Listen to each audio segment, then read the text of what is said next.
시청자 여러분 안녕하세요. 코인 뉴스룸 진행을 맡은 이지영 앵커입니다. 암호화폐 시장에 관한 또 다양한 이야기들 오늘도 함께할 텐데요. 오즈파트너스의 장하주 팀장님 모셨습니다. 어서 오세요. 네, 안녕하십니까. 네, 지난 시간에도 저희가 다양한 내용으로 이야기를 좀 나눠봤습니다. 자, 우선 오늘 같은 경우에는 좀 색다른 주제들로 좀 시작을 해보겠습니다. 최근에 저희가 또 시장에서 좀 화두가 되고 있는 게 이 화폐 시스템에 관한 의문점인 것 같아요. 일단은 오늘은 화폐 이야기로 좀 문을 열어볼까요? 네, 우리가 우리 경제 시스템의 첫 시작, 이 출발점을 생각을 해본다면 화폐 이야기를 안 할 수가 없습니다.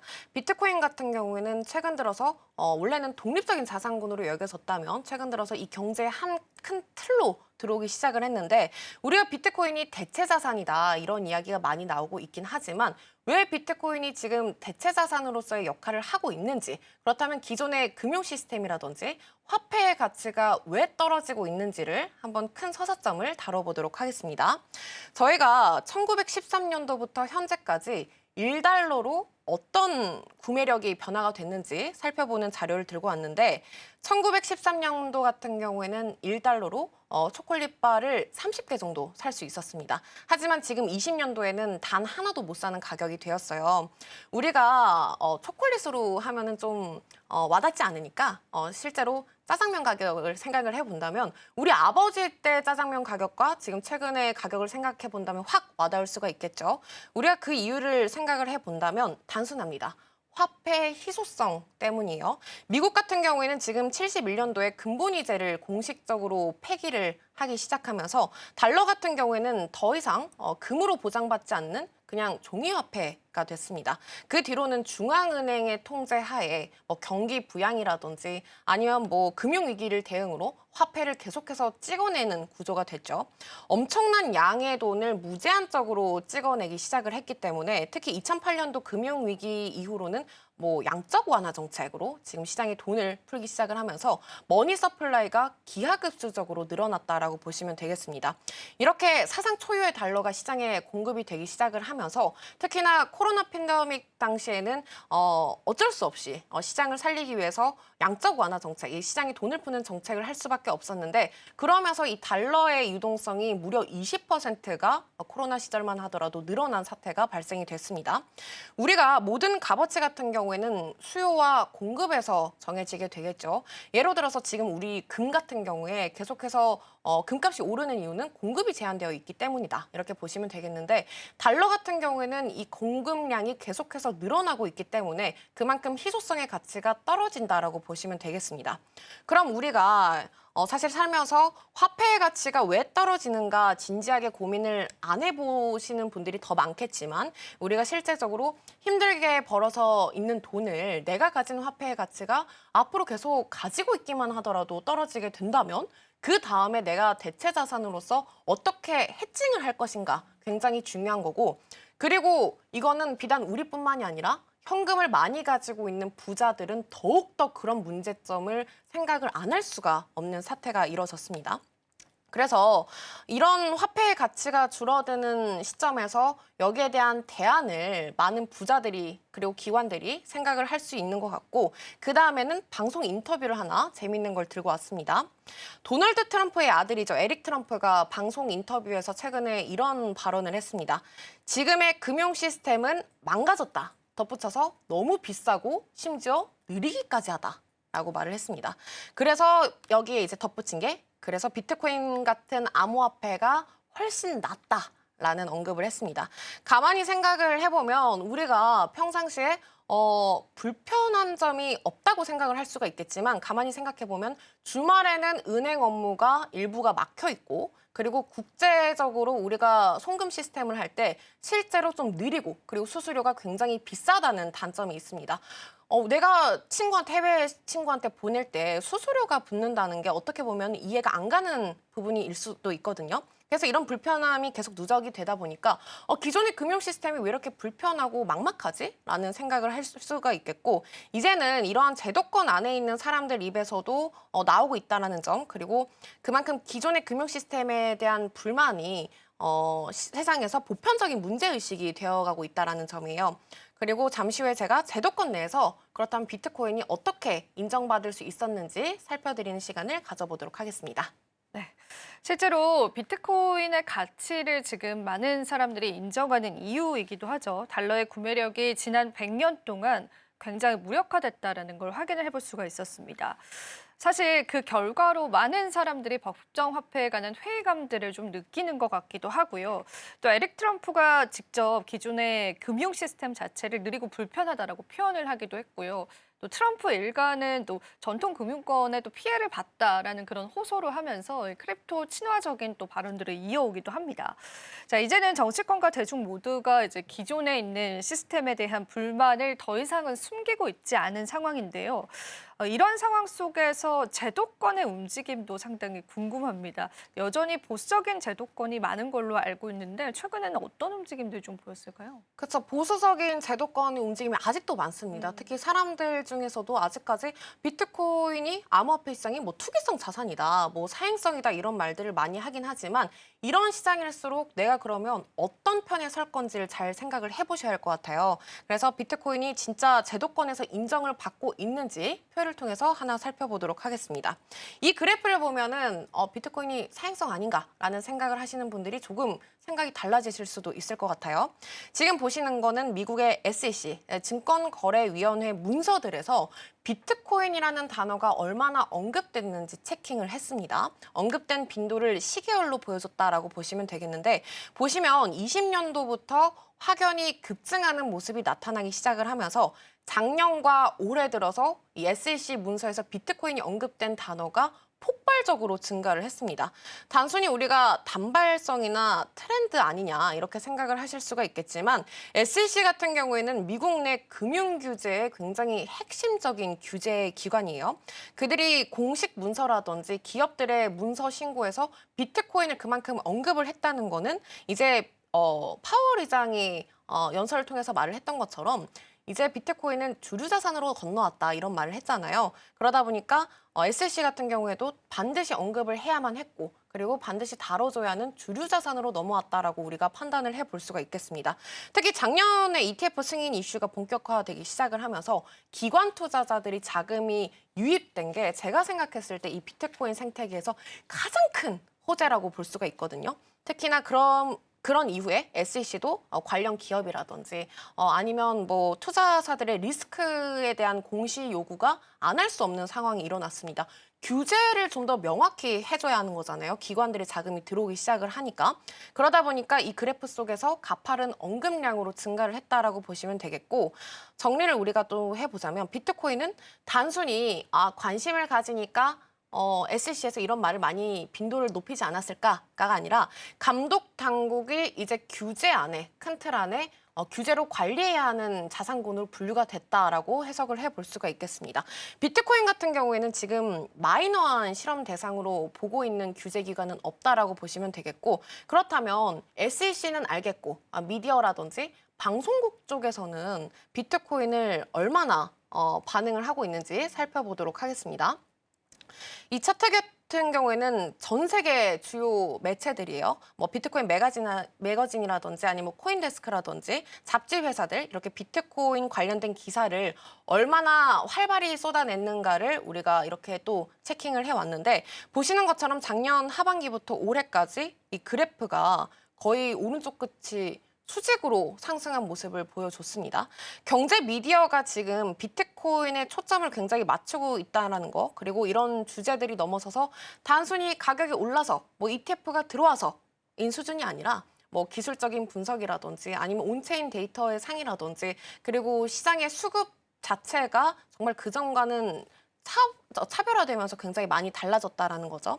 그러다 보니까 비트코인에 둘러싼 서사가 저는 이제 막 시작이 되었다라고 해도 무방할 것 같아요. 그래서 우리가 이런 미디어들 그리고 뭐 SEC의 언급량을 보면서 비트코인이 지금 어떤 위치에 있는지를 한번 살펴보시면 좋을 것 같고 그리고 이렇게 언급량이 많아질 때는 실제적으로 사람들이 관심이 많아지기 때문에 높아졌다라고 보시면 되겠습니다. 그래서 정리를 해보자면 지금 제도권이 움직이고 미디어가 움직이고 그리고 시장의 참여자들의 관심도가 높아지고 있다라고 해석을 해볼 수가 있겠습니다. 네. 자, 이제는 SEC 증권거래위원회조차도 비트코인 암호화폐 시장을 무시할 수 없는 존재로 다루고 있고요. 그리고 공식 문서에서 비트코인을 언급하는 빈도수도 사상 최고 수준으로 올랐다고 합니다. 제도권 안에서도 이 시장을 관리하고 감독해야 할 시점이다라고 보고 있다는 걸 확인해 볼 수 있죠. 실제 미디어 현장에서도 비트코인을 언급하는 빈도가 굉장히 많아졌다는 게 저는 개인적으로 굉장히 흥미로웠었는데요. 비트코인 관련한 뉴스보도 역시도 폭발적으로 늘어가고 있습니다. 자, 이처럼 언론과 제도권 모두가 비트코인에 집중하고 있는 상황입니다. 실제로 그 중심에서 자금을 움직이고 있는 우리가 일명 세력이라고 하죠. 어떤 선택들을 하고 있을까요? 저희가 가격을 결정하는 건 세력인데 그래서 매번 방송마다 빠지지 않고 나오는 인물이 하나 있죠. 예. 마이클 세일러의 이야기를 안 할 수가 없을 것 같습니다. 지금 그만큼 비트코인에 미치는 영향이 너무나 크다라고 보시면 돼요. 2020년도부터 기업 자금으로 비트코인을 계속해서 매수를 하고 있고 심지어 개인적으로도 비트코인을 엄청난 매수세를 보이고 있는 인물인데 실제로 지금 사토시가 밝혀지지 않았기 때문에 정말 또 다른 실세 아니냐, 사토시 아니냐 이런 말도 많이 나오고 있습니다.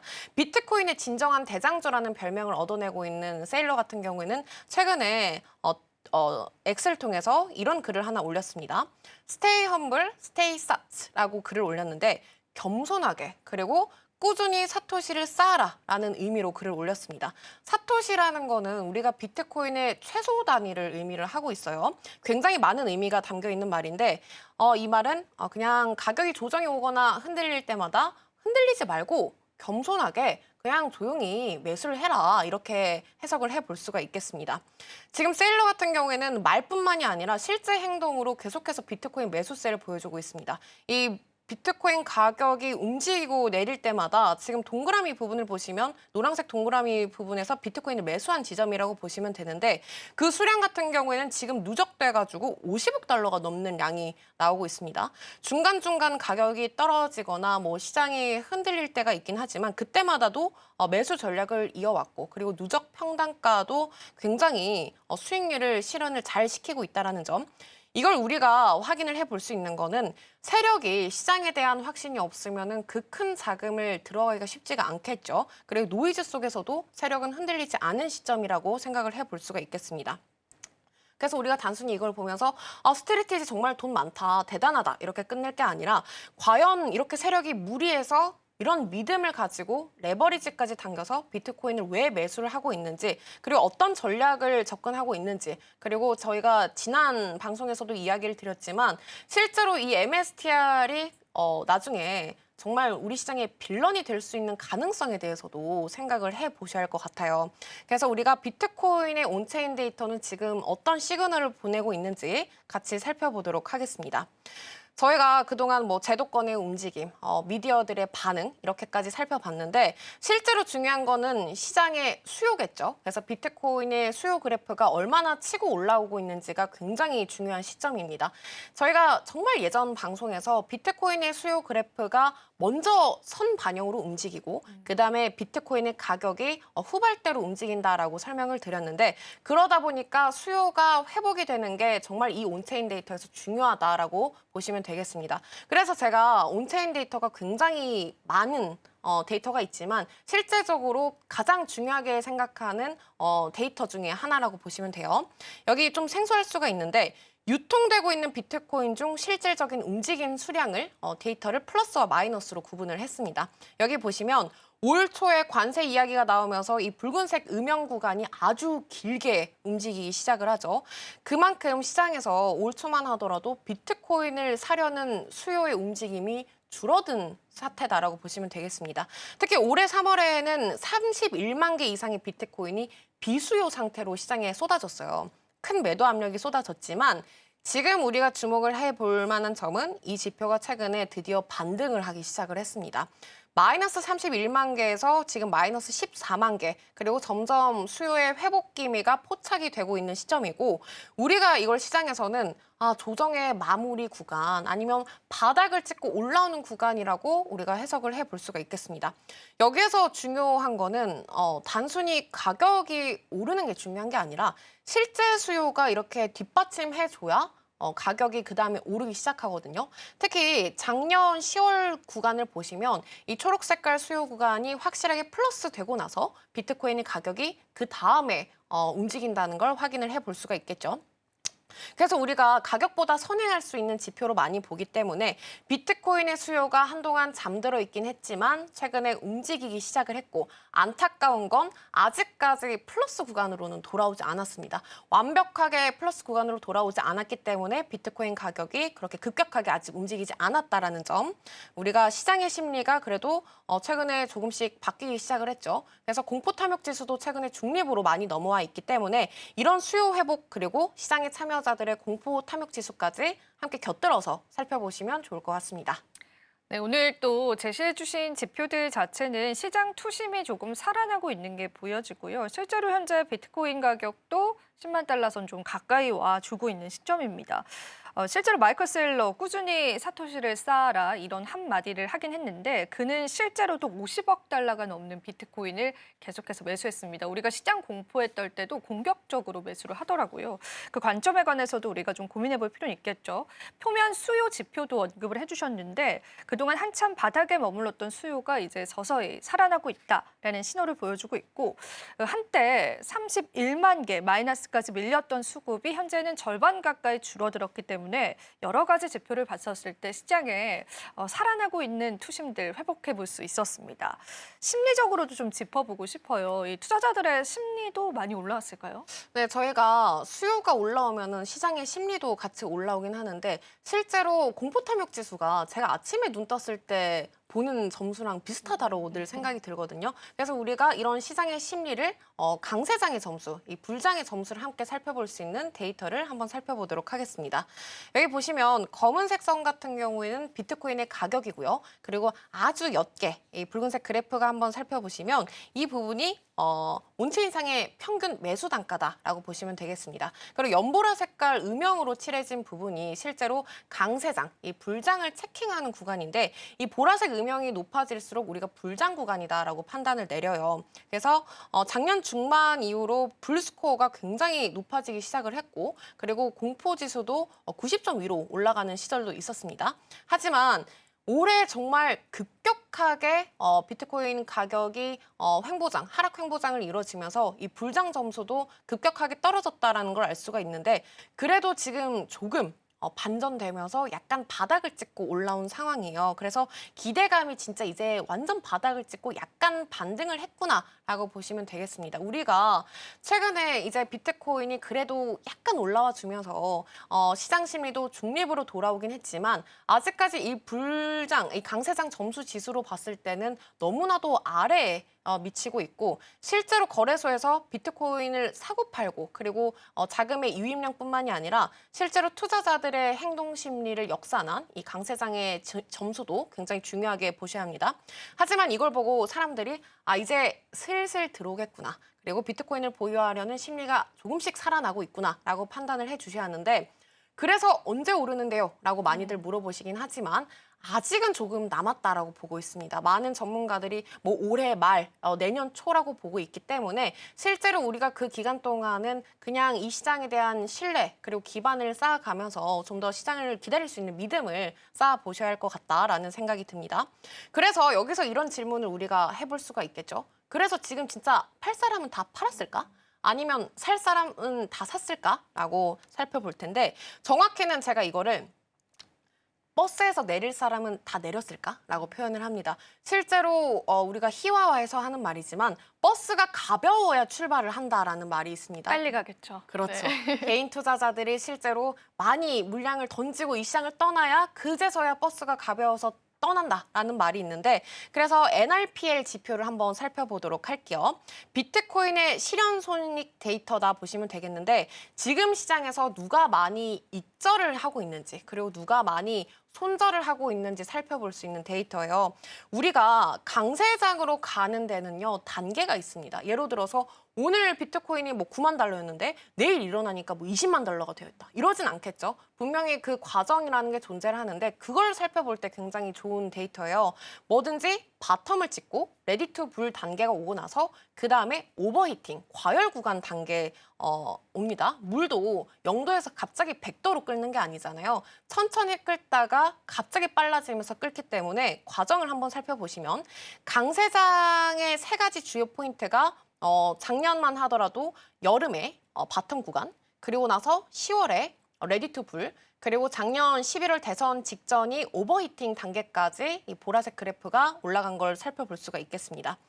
그래서 우리가 오버히팅 구간에서는 흔히 말하는 포모 구간이 여기서 나오기 시작을 합니다. 그래서 지금 우리가 현재가 굉장히 중요한데 지금 같은 경우에는 4월 초부터 바텀 구간을 처음으로 찍었고요. 1년 동안. 그리고 그 다음에는 레디 투 불 단계로 보라색이 조금 스파이크 구간이 튀었고요. 그 다음이 오버히팅 단계가 아니냐 이렇게 NRPL 데이터로 사람들이 이야기를 해주고 있습니다. 물린 사람들이 많을수록 위로 올라가기가 힘들어요. 왜냐하면 물려 있다는 거는 만약에 내 평단가가 가격이 본절에 온다면 빨리 탈출하자라는 심리가 오거든요. 그렇기 때문에 이 시장이 싹싹 이렇게 깨끗하게 비워진 상태로 시작을 해줘야 하는 건 맞습니다. 그래서 이제부터의 상승 같은 경우에는 물린 사람들이 기다리는 상승장 구간도 있겠지만 실제로 매수, 신입 구간, 진입자들의 매수세가 만드는 상승일 가능성이 굉장히 높다라고 생각을 해보시면 되겠고 정리를 우리가 해보자면 최근에 비트코인 수요가 살아났고 심리도 회복됐고 매도 압력이 정리가 됐으니 이제 지금 시장이 진짜 위로 갈 수가 있을지가 굉장히 중요한 시점이다라고 생각을 해볼 수가 있겠습니다. 네, 다양한 지표들 체크를 해봤는데 볼스코어 인덱스를 통해서 최근 다시 심리 지수가 상승 곡선을 보여줬다라는 건 이제 다시 시작될 수도 있다라는 그런 기대감이 퍼지고 있다라는 뜻입니다. 그리고 실제로 NRPL 지표이죠. 실현 손익 데이터를 통해서 조금 더 명확하게 시장 판단해볼 수가 있었는데요. 사실 시장은 지금 꽤 깔끔하게 정리가 된 상황이고 다시 달릴 준비가 된다. 그런 또 말씀을 해주셨습니다. 그래서 조금 더 지금 시장에 기대감을 좀 가지게 되는 것 같은데요. 다음은 저희가 어떤 데이터를 좀 살펴보면 좋을까요? 저희가 비트코인의 기초 체력을 한번 살펴보셔야 할 것 같은데 제가 기초 체력이라고 표현한 이유가 있습니다. 비트코인도 마이너들의 체력이 존재하잖아요. 그러니까 이 비트코인 같은 경우는 지금 채굴자들부터 시작이 되는 건데 그래서 채굴자들의 마이너들, 이 평균 손익 분기점과 비트코인의 가격을 비교할 수 있는 그래프를 하나 살펴보도록 할게요. 채굴 원가 실제 가격의 관계인데 보시면 마이너들도 비트코인을 캐는데 평균적으로 들어가는 비용이 존재를 하잖아요. 근데 신기한 게 매번 상승장이 시작되기 직전에 비트코인 가격이 이 채굴 원가에 터치하고 올라가기 시작을 합니다. 기가 막히게 반등하는 구간이에요. 그리고 그 바닥에서 반등을 했더니 그 다음에 비트코인 검은색 그래프가 상승 랠리를 보이기 시작을 합니다. 이걸로 우리가 채굴 원가는 일종의 바닥의 지지선이다라고 판단을 해볼 수가 있겠죠. 왜냐하면 이보다 낮은 가격에서 채굴자들 같은 경우에는 손해를 보기 때문에 시장이 비트코인을 내놓지 않습니다. 그래서 이 평균 매입 단가가 비트코인 가격과 터치를 한 이후에 비트코인이 상승 랠리를 보이는데 지금 최근 시점이 딱 그래요. 비트코인 가격과 평균 매입 단가, 이 마이너들의 평균 매입 단가가 터치를 했고 그 다음에 상승 랠리를 볼 수 있는 기대할 만한 구간이다라고 해볼 수가 있겠습니다. 네, 좋습니다. 마지막으로 또 채굴자들의 데이터까지도 같이 한번 살펴봤습니다. 자, 오늘 저희가 다양한 데이터들 살펴보면서요. 시장 한번 이야기 나눠봤습니다. 오늘도 도움 말씀 주신 전문가님 고맙습니다. 네, 감사합니다. 네, 코인 뉴스룸 바쁘게 달려왔네요. 여러분들에게 도움되셨을 시간이길 바라고요. 우리 시장 다시 달릴 준비를 하고 있다라고 하니까요. 우리가 조금 더 기대감을 가지고 시장 바라봐도 좋을 것 같습니다. 저희는 오늘 여기서 물러가 보도록 할게요. 시청해주신 여러분 고맙습니다.